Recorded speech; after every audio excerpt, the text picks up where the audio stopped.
In today's video, I'd like to talk about the Tack shooter just a little bit. It's a tower I haven't really spoken about for a couple seasons of Battles 2. However, it's still one of the best towers in the game, especially for the early game, and so I wanted to kind of highlight that and some of its gameplay options. So usually when you see a Tack shooter in the game, it's one of the first towers placed, and most people get the 2-3x version of it where it shoots the blades out. Just a couple of these can hold up till round 9 by themselves. And usually by then, someone will get their camo detection option down for round 12. Most games you use Tack shooter, it's a very relaxed type of game. Just due to Tack shooter's consistency, you just place a couple of them down and then you can chill for a couple of minutes up until pretty much round 18 if you have a solid camo detection option. It's pretty much guaranteed to get you through the early game and mid game, and that's why I've seen so many people take it. I believe it's even becoming more popular than the Dartling Gunner to a certain extent after the recent Dartling Gunner nerfs in Season 9. However, Dartling Gunner has just been popular in general, so, I feel like you're just always going to see those.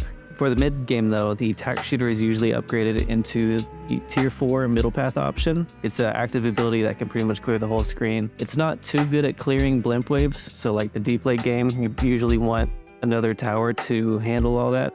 But for the early to mid game, Tack shooter is easily one of the best and most cost efficient towers that a player can use.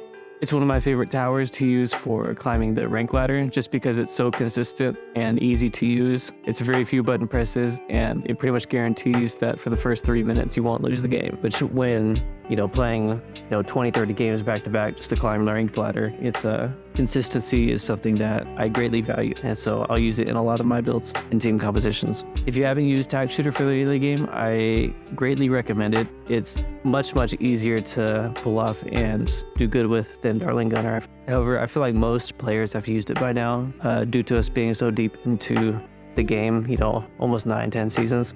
But I think this is easily one of the best towers in the game. There's some other good early game tower options. In past seasons, obviously it was Dartling Gunner. Boomerang was one.